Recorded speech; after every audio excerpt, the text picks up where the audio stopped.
A fish swims as fast as it could designed to swim that fast. A tree grows as big as it could possibly grow. Human beings have the uncanny ability to sell ourselves short and fall into mediocrity.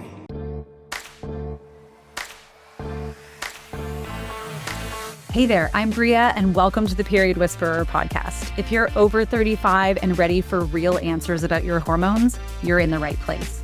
Hit subscribe and stay with us. Hey there, sisters. Welcome back to the Period Whisperer podcast. I am so excited to have you here, especially with our special guest. You know, if you've been doing like all the right things, and we talk about this a lot, but eating right, working out, trying to stay consistent, but you're still noticing that your body just isn't responding the way it used to, I think this episode is going to hit home. Because here's the truth that I know try as I might, try as I bet Jason might, that's still not really being understood loud enough. It's not that you're necessarily doing anything wrong, it's that the rules have changed. In midlife, your body is operating in a completely different environment. Your hormones, your stress load, your recovery capacity, and even how you build muscle and burn fat is different. And if you're still using those same old strategies that worked in your 20s and 30s, you might end up finding yourself stuck, frustrated, and honestly a little defeated, which can turn into quite a shame spiral for most of us women. So today, I think we're going to break that cycle a little for you. We're talking about what's actually keeping women stuck right now, why fat loss is not the real goal. I'm really excited about this one. We were just talking about it. And what it really takes to rebuild your metabolism, your energy, and your strength in a way that lasts. We're also going to dive into the real conversation around GLP-1s and peptides, where they can be helpful, where they can go wrong, and what you really need to know to protect your muscle, your metabolism, and your long-term health if you're using them. And most importantly, we're shifting the focus from just losing weight to building a body that is strong, that is capable, and working for you again. So if you're ready to stop guessing, stop spinning your wheels, and finally understand what your body actually needs in this season of life, I think it's time to grab a pen and paper or really put those listening ears on. Today, I am joined by Jason Nelson, founder of Body Image and creator of the Human Optimization Project, a systems-based approach to fat loss, health, and longevity. With over 15 years of experience, Jason helps men and women, primarily over 40, rebuild strength, restore metabolism, and improve how their body functions from the inside out. And this guy, I can already tell, has amazing energy for us today. So Jason, welcome to the Period Whisperer podcast. Thank you. Thanks for having me, Bria. I appreciate it, and I appreciate the opportunity to add some value to your listeners. Yes, and I have no doubt that you will. I've loved kind of following your stuff, checking you out as I got ready for this interview. Can you share your personal story a bit and like how strength training shaped your identity and the way you coach today? I I scored really well on my secondary school, my high school entrance examination in Trinidad, and I'm from the center of the island. Now, I moved they moved me all the way to the west, so I qualified for this really good school, but it was on the other side of the island. Now, it might sound like a long journey, seeing that Trinidad could fit into New York like 30 times, right? But it's for me, being a country boy, going into the bright lights, getting into a school where all, all the all the kids were really smart, Mhm. but a lot of the boys were like thugs. Ah, So it was tough to fit in because I was at that time, I was 5'6", 130 pounds. That's small for a guy, right? Might be good size for a woman, but very small for a guy. And I often found myself in fights, fist fights, defending bullies, and that always didn't end well. I mean, I grew up with a bigger brother, and we always, fought, but everything changes when you get punched in the face, right? So the plan goes, no, thank goodness, but I can imagine. everything changes. So the boys trying to fit in, I'm trying to figure out, like, what do I do? Where's my place here? So at lunchtime, the boys would arm wrestle. And I was like, I grew up with a bigger brother. I should be somewhat strong. Let me try this. And I would arm wrestle. And literally, I could probably beat one guy in class. Everybody would put me down, literally slam my arms on the table. I was like, whoa, this sucks. And I realized that that wasn't my way until a chance encounter with an unlikely mentor. So, my dad was an insurance sales trainer. And ever so often, we would have his agency at the house. He would have these agents, training them and, getting them, getting the skills sharp. And one day in the living room, I encountered a barbell set. It was a weighted barbell set. Now, I hope that doesn't age me, right? And The same age you're out here. so one of my dad's agents, I will never forget him, a tall guy, 6'1", 6'2". His name was Peter, tall black guy. He sees me looking at the barbell set and he leaves the meeting and he comes across and he said, hey, if you pick up the weights and do this, it will get your arms stronger. He was showing me a bicep curl. I was like, huh, all right, let's give this a shot. So for these next 3 months, I had no idea what I was doing. I was just picking up the weights, putting it down, picking it up, putting it down. And then one day these boys started arm wrestling again. I was like, okay, let's put this to the test. Get back on the table. Guys who were smashing my arms could not move me.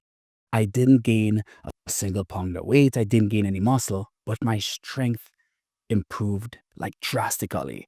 And they were like, whoa, they used to use me to warm up for their bigger matches. And now I became the competition. Wow. That day, that moment lit a fire that would last a lifetime. That's what, Everything kind of came together for you where you're like, if I'm consistent, if I do the thing, it's going to see things. yeah. I'm like this stuff works. I'm like, and what if I really systematize this? What if I learn some stuff? And that rebuilt my identity. I became stronger, I became more confident, and a rising tide lifts all ships, right? So it affected everything, Yeah. right? I was better in sports, I was better with the girls, you know, but it just, it still lasts today. That defined me, that one point in time. And was it that then that kind of sparked you to want to help other people? Not quite. No, you're like, this is good for me. I'm going for it for now. Yeah, because I needed to find my way and build my identity. I wasn't thinking about helping other people. I was about 13 at the time. Mm, Passion for helping other people is years later when I migrated to the States and I started in corporate fitness. And I had people paying top dollar to the gyms, the big box gyms, and I couldn't deliver a product like I really cared. Like these people were tired, they were exhausted, they needed help. And the big box gyms were like, okay, you need to hit this amount of numbers for the month. And I'm like, how can I give this person more when I have this goal to hit? yeah. And that's what literally sparked I was like, you know what? I gotta do this on my own. I gotta find a way to help people. And I can't do it under a corporate umbrella. I gotta do this for myself. And that's when I started helping people. Oh, I love that. So now that's what you do. You help people. Obviously, it sounds like on a more deeper level, in a more holistic way that can really make that impact. Yes. What are you currently seeing, like, specifically with women over 40? What are you seeing? Like, what kind of women are coming to you? What are the things that they're saying? What are they trying that isn't working? They trying what used to work when they were 20 or 30. Right. Right. And it's not working anymore. It's you move more, eat less. And all of a sudden it's like, well, that used to work, but no, my body is betraying me. They feel like their body is fighting against them. And that's not the case. That's not the case. It's it's like you didn't take time to understand the changes that your body's going through. And not that you didn't take the time. Sometimes you just don't know. Yeah. Sometimes we're Right? not taught. Yeah. Right? You just don't know. But your body is changing.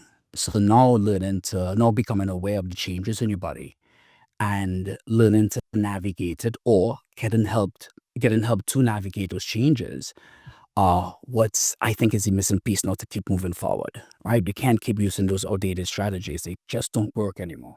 Yeah. Yeah. So, and I feel like I've heard you say that people aren't failing; they're using these outdated strategies, which is what you're saying now. Mhm. In today's environment, like I know you just said some of those strategies are like moving more, eating less. What do you do like for a woman who comes to you and she, sits in front of you at 45 and she's, 15, 20 pounds overweight and she says, Jason, I am working out every single day. I am eating at a calorie deficit and I'm exhausted, like, but I keep gaining weight. What do you do? I always start with an inventory of your actions.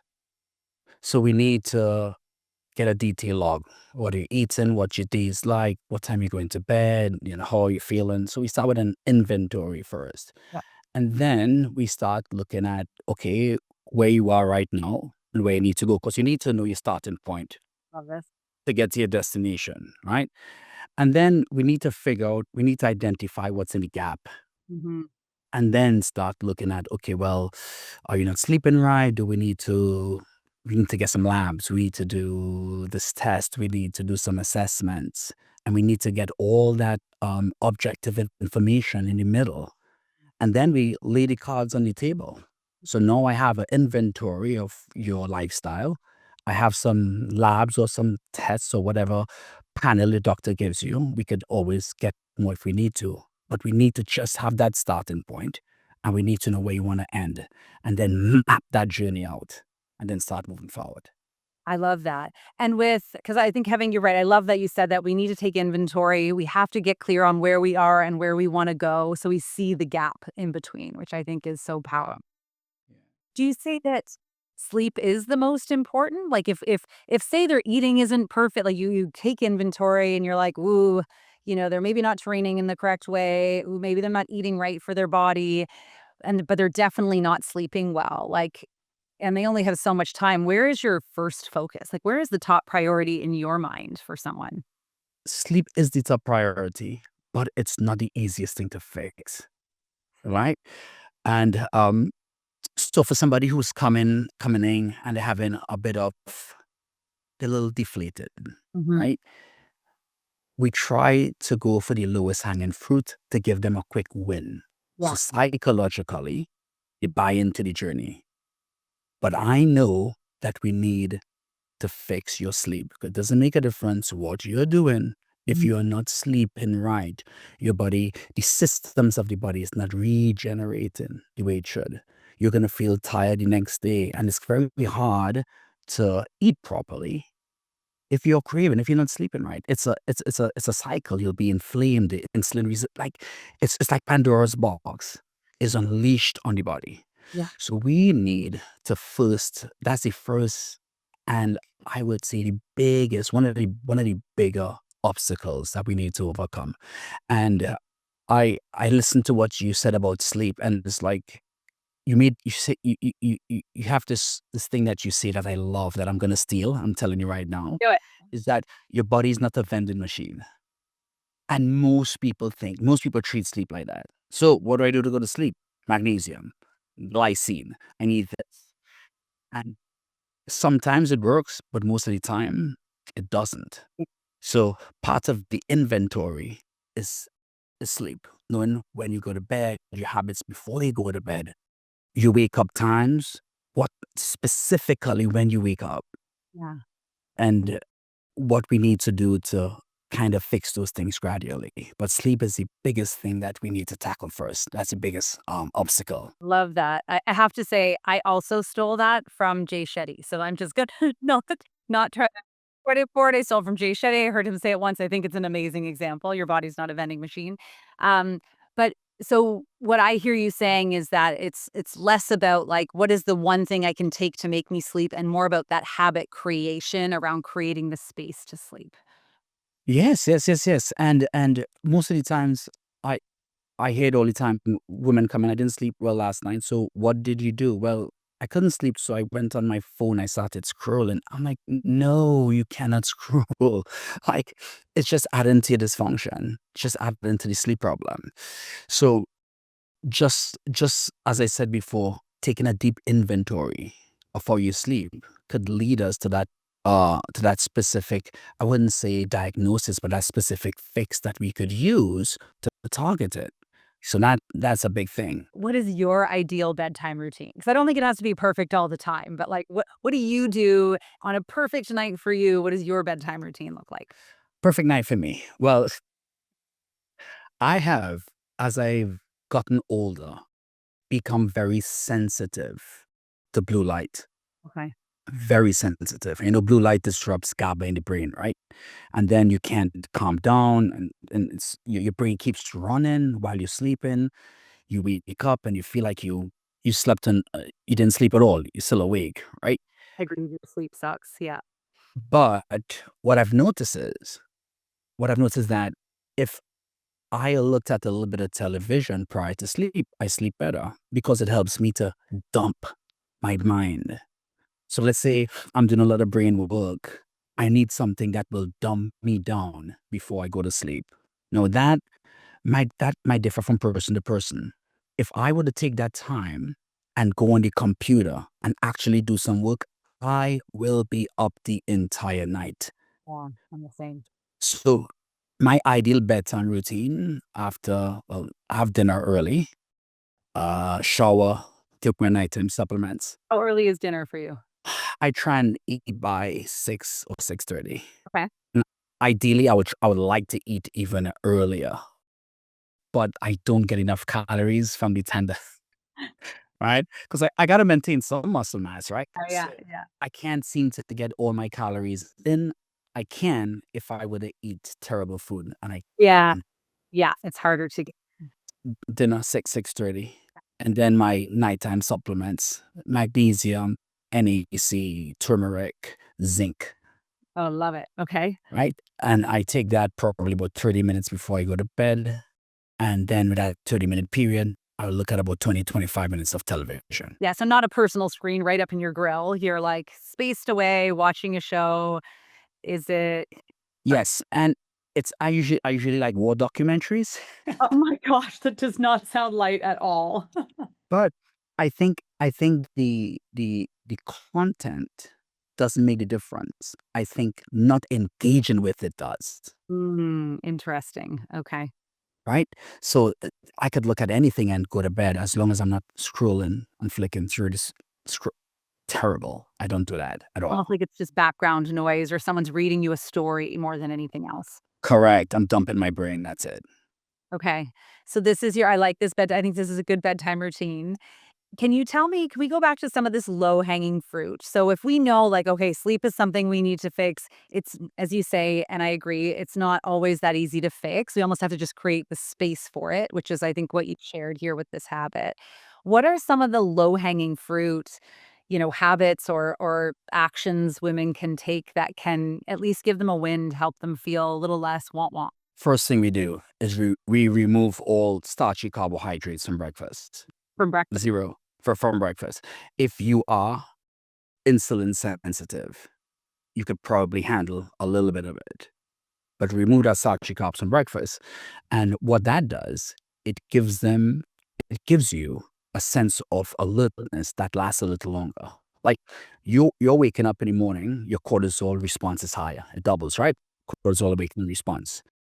You take in carbohydrates, starches, you are blunting that response. Mhm. You need that cortisol and that dopamine from your protein and the choline from the nuts Yeah, and the folate from the green veggies to kickstart your machinery.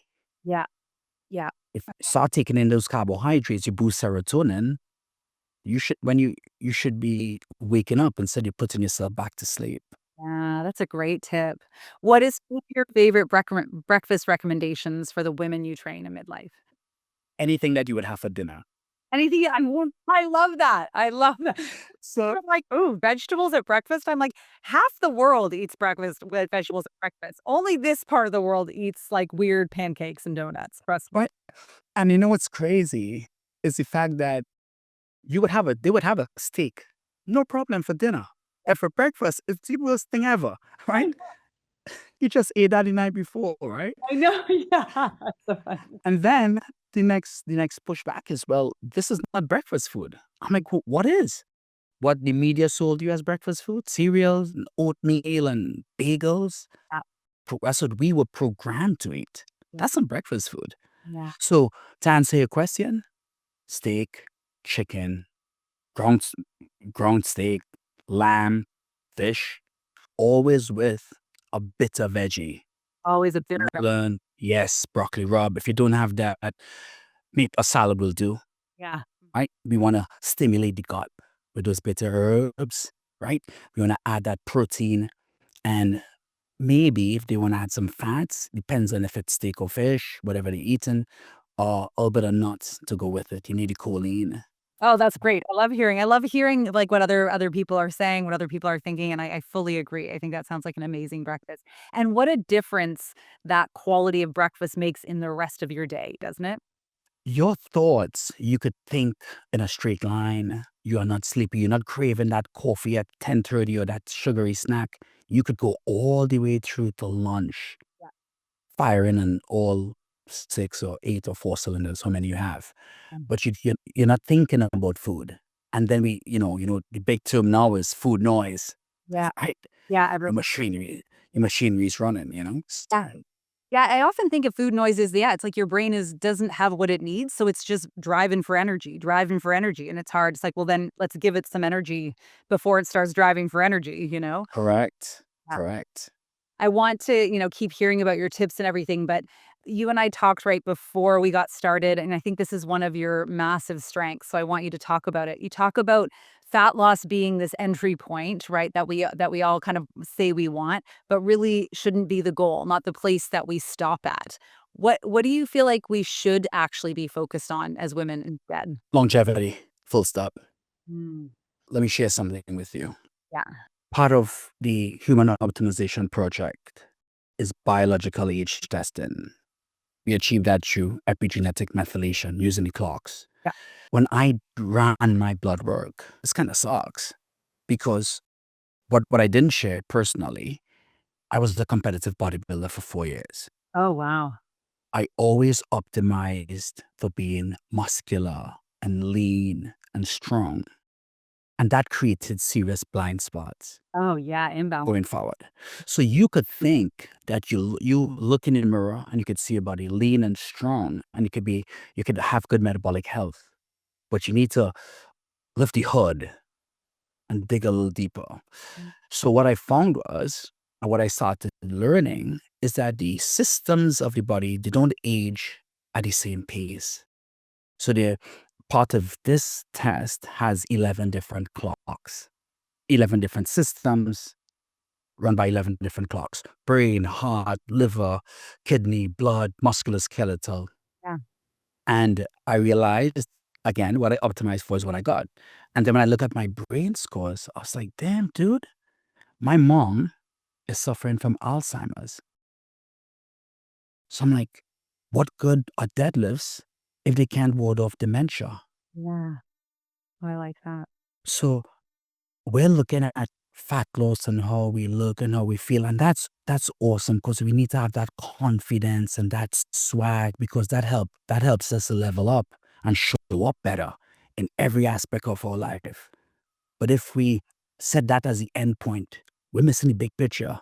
Somebody needs to come and take you to safety Yeah. Yeah. because you're becoming a liability just based on how you look.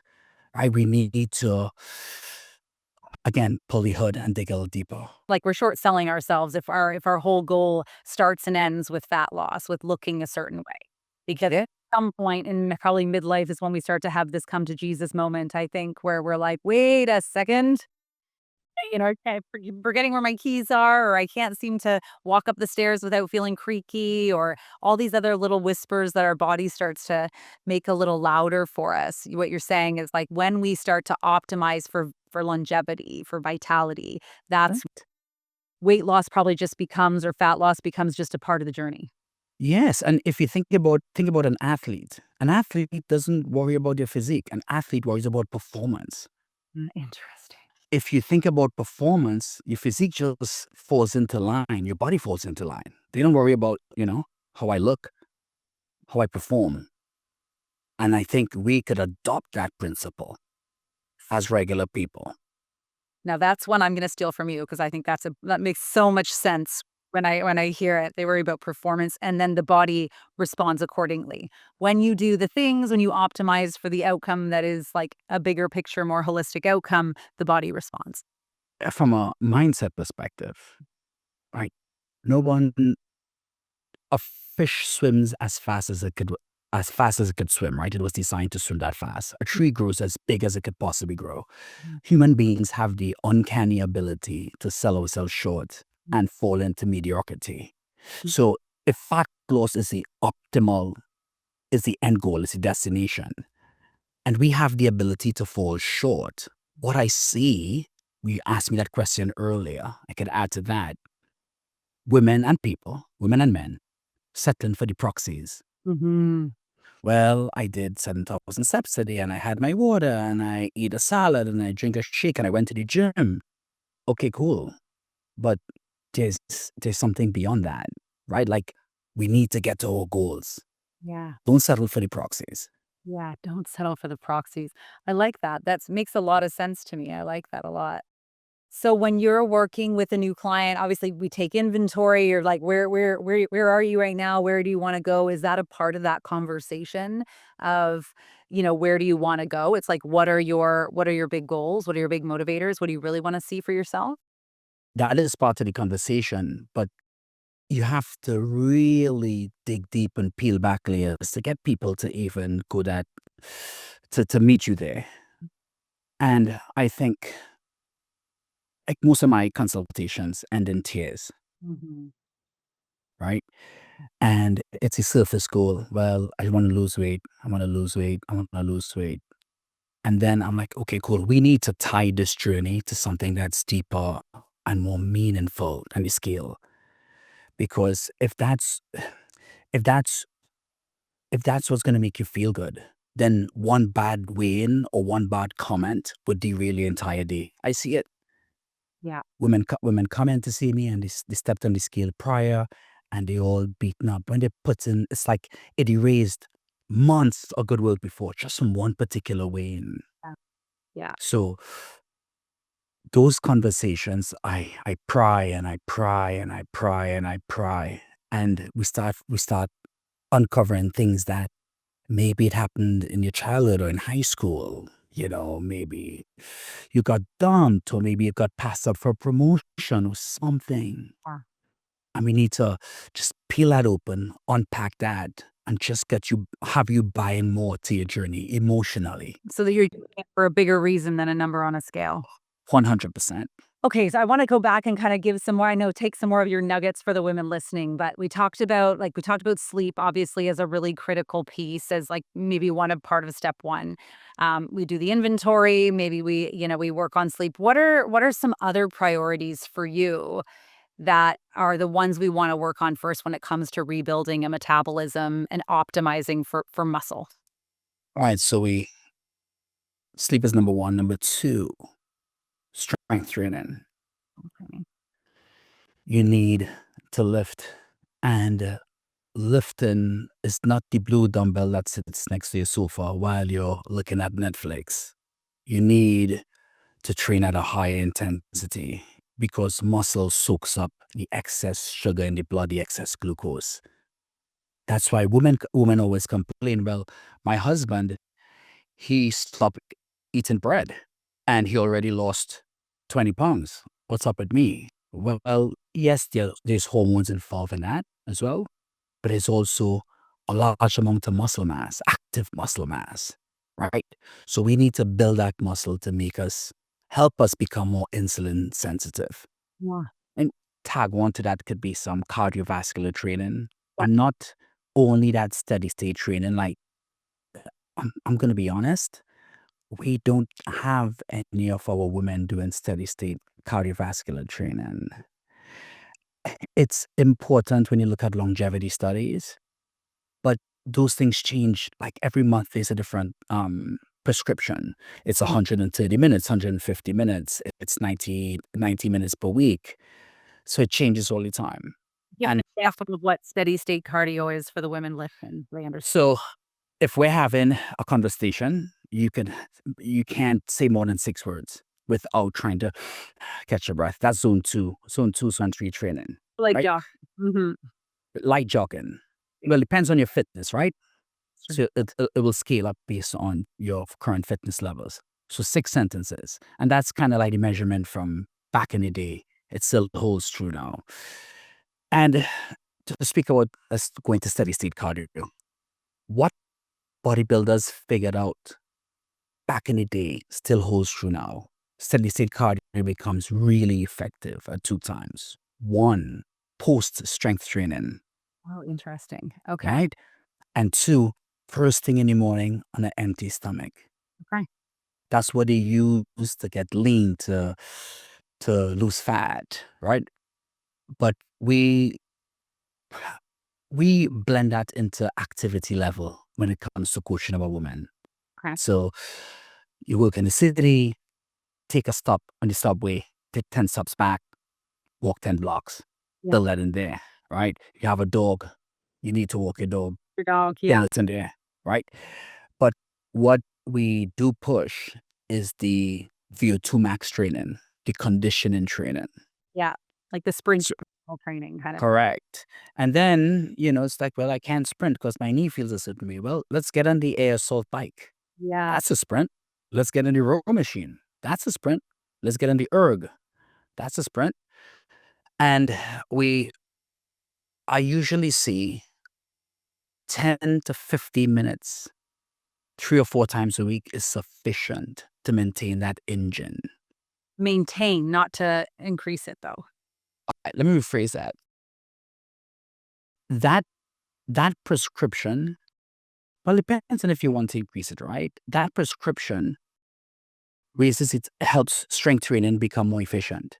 Yeah. And then when the strength training becomes more efficient, then that zone actually changes too. Yeah. So it kind of goes back and forth hand in hand. I see. Yeah. You have to end up pushing harder to even reach that VO2 max. I understand.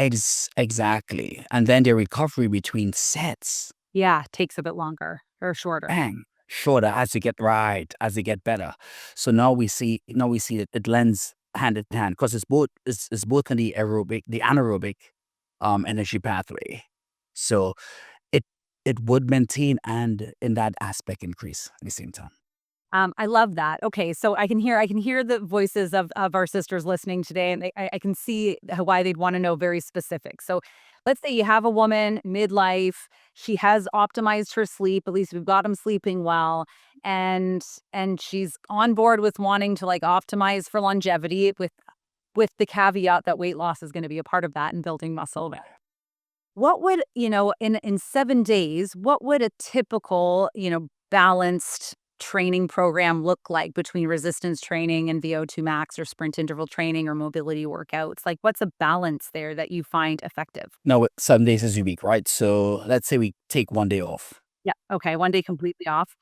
Let me ask you this: out of those 6 days, how much days, excuse me, is she gonna allot to her fitness? Is it 4? Is it 5? It will change your prescription. Yeah. Okay. All right. Let's call it 5 because I know most of the women listening are pretty committed. All right, let's call it 5. So we have 5 days. Yeah. We will strength train 3 times 3 times. Okay. every other day. We are going to use compound movements: squatting, deadlifting, pushing, and pulling. Versions of squatting, if you can put a bar on your back, split squatting. Versions of deadlifts, if you can't deadlift, you could hip thrust, you could do a Romanian deadlift or dumbbell deadlift. Pushing for the upper body, horizontal pressing, vertical pressing, and pulling, horizontal pulling, vertical pulling. Yeah. So it'll be like a pull down or a row, a shoulder press, a push up or bench press, or close grip bench press for the triceps. That's a tricky area. And you are gonna train the entire body in one day. Okay. So So 3 now, weight training every other day, and you're doing the whole body in each. correct. Now we're training at a high intensity, 80 to 85%. And what does that look like? 8 to 10 reps. 8 to 10 reps. Okay. So heavy enough That's it. for done at 8 to 10 reps. Right. And the amount of exercises you'll do per workout is about 3 to 4. That's Okay. it. Oh, okay. Right. 4 exercises, 8 to 10 reps at 85%. Correct. 3 rounds of that. And once, if you're proficient with strength training and you have an uncrowded gym, Mm-hmm. that could get done in about 35 minutes. Yeah. We can take that extra if we allot an hour Yeah. to do some steady state cardio after, Yes. Okay. right? So we could burn those triglycerides that get into the bloodstream, Interesting. especially if you're on a lower carb diet. The triglycerides, when they come out, you could start putting those triglycerides in and there. Okay. Or we could use that for some mobility work, right? On your days off, that's where you could do your mobility and your flexibility training. And you could also do your HIIT on those days, just 10 minutes. Yes. 10 minutes of that VO2 max of that sprint. Boom, 10, 15 minutes, Yeah. right? Because what it becomes dangerous to do, especially if you're going to do sprints after your strength train, if you're going to run on a treadmill.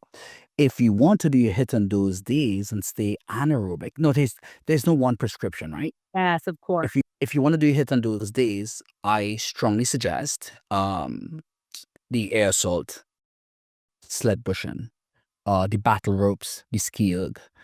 And that's just, and that's my optimal prescription, and it works. And I call that program the Big Three program because it's 3 exercises.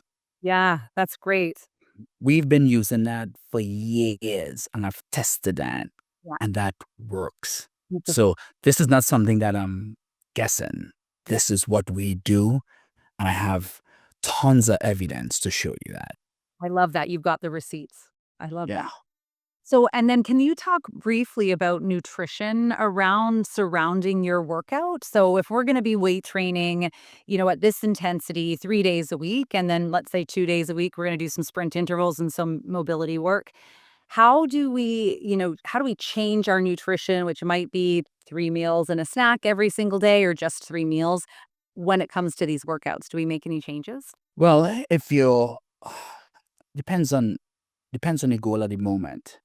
If you're lean and strong and your body fat percentage is optimal for you, right? Or versus if someone needs to lose weight, it's going to look a little different. Okay. But most of the times, let's think about somebody who needs to lose some fat. We will use the carb cycling protocol. We'll use some carbohydrates on your big days. And then lower your carbohydrates or no carbohydrates on your days off. Where your carbohydrates may come from green veggies and fruits, berries, and what have you.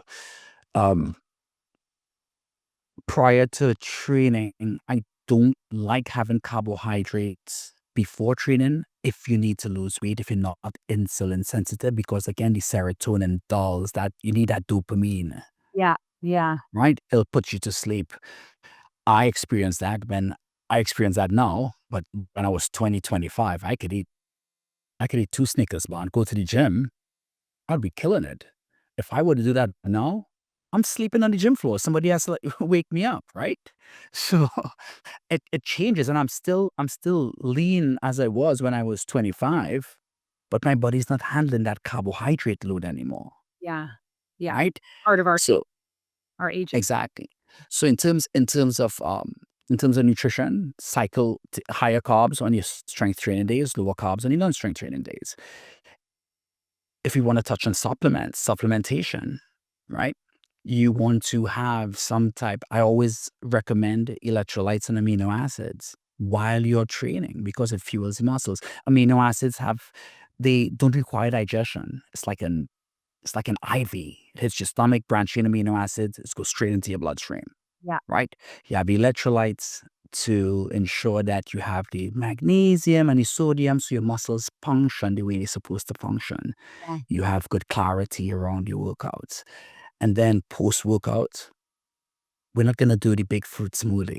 We're just going to have a little bit of whey protein, or you could just have a meal, Yeah. and that's it. Have that Right. breakfast meal that you were talking about. Have your dinner for breakfast. Exactly. And it really depends on the time of day that we're working out. Well, if it's midday, if it's in the morning, if you're trying to lose a little more fat, and you have a morning workout, you would probably use your amino acids and your electrolytes prior, and you would have your breakfast after. Okay, no, that's amazing. That's really helpful. So I feel like you've already walked us through where to start. You've walked us through, where to begin even and prioritizing sleep, what a training schedule should look like for optimization. Do you ever find that you have someone come to you and they really shouldn't be working out yet? Shouldn't be working out yet. Huh. Like you're just Uh, so exhausted and depleted. 100%. And I tell them to stop. I'm like, take some time off. Yeah. Take some time off. Your body, your body's not gonna give you what you want if you are beating it into submission. Like it's not gonna respond. Like a stressed out body does not lose fat, Yes. I right? love We need to first work on change in the tone. You're in sympathetic mode. We need to put you into parasympathetic mode, that. right? You're too much fire. We need to put some oil back into that lamp, Yeah. I right? love that. Yeah. We need to get you to calm down, get your nervous system back to a safe place where your body could actually regenerate and start rebuilding. So for people who overtrain because they believe it's a numbers game, right? And not the effect of the food on the body, but rather how much calories they could burn, I always tell them take some time off, eat, read, just chill out. Relax. Do you in your mind, do you think it makes sense? Like, let's say you're going through a training program, you got 3 solid weeks in of this. Do you recommend people take, like, a deload week or a week off or a rest week? Yeah, 100%. You need to have your microcycles dialed in. Um, I do a deload week every ninth week. So I do 2 4-week cycles, training cycles back to back. But again, that's nuanced. Yeah. Some people need a deload week sooner. Some people benefit a little later. And it really comes down to what drives their, it really comes down to, so there's a test called the Braverman test. The Braverman test? Yes. Okay. Where you determine an athlete's, if they're a dopamine-driven athlete, if they're a serotonin-driven athlete, they're a acetylcholine-driven athlete. Dopamine athletes tend to be the guys in the gym that have no rhyme or reason, that just lifts really heavy stuff, and they're big for no reason, and they have they just do whatever, right? That's a dopamine-driven athlete. A serotonin-driven athlete, they need structure and programming. Mm. They work a acetylcholine-driven athlete, sorry. Yeah, did I say that? They need structure and programming. They could stay longer on a training cycle versus a dopamine-driven athlete. So that's one way to kind of figure out where that deload weight comes in. It's not just by guess, it's by science. Like science and your kind of genetic preference, would you call it, or personality preference? It's a personality preference. And what your body's the neurotransmitters that's dominant in that person. Right. Because that's the difference between like a type A person and somebody who's just, I wouldn't say normal, but Yeah. most regular people. We don't say that. I don't want to Oh, say that's that, but so funny. Okay, this has been super helpful, and I want to switch gears and kind of pick your brain a little bit, hear a little bit about your experience with GLP-1s and peptides, like where they work well, where they're being misused, specific, let's say, to women in midlife wanting to optimize for longevity and muscle development. not to scare anyone listening, because GLP-1s are a big part of our therapies. I think GLP-1s are gonna decimate metabolisms and bones, and we're moving from being very overweight. Hmm. And the flip side, we're not getting to the midpoint, we're actually racing to the opposite side. We're going to become weak, and we're going to become fragile. So we need to, as coaches and educators, we need to get our messages out as fast as possible. Because from what I've seen, and not to step on anybody's toes, the doctors aren't doing it. Hmm. Last night at 8:30, I was having a conversation with a young lady. I don't take calls on a Sunday night at 8:30, but she has good friends of mine, and I promise her that I'll speak to her. She lost 30 pounds on a GLP-1. Now the weight is coming back on. She's like, what do I do?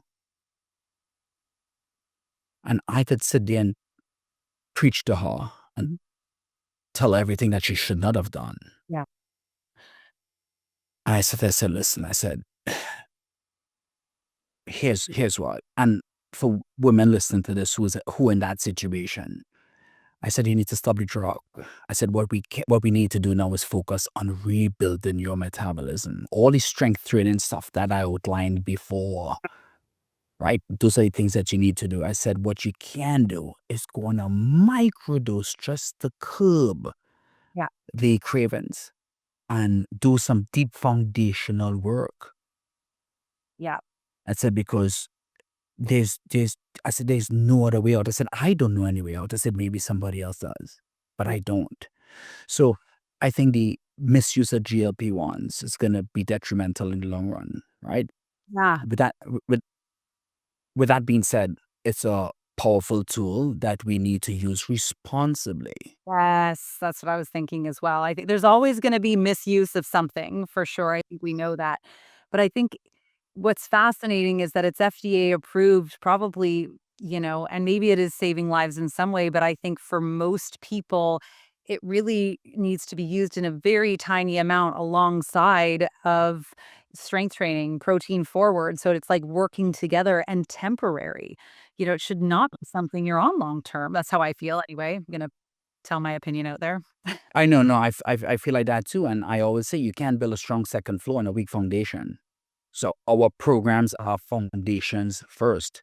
So if a woman coming into the program or listening to this, she is not strength training, we require them to begin strength training Mhm. prior to starting a GLP-1, because you are not going to save muscle faster than you're going to lose it while taking a drug. It's not going to happen. And I'll even Right? take that one further, because I completely agree with you. It's like we need to have that foundational piece.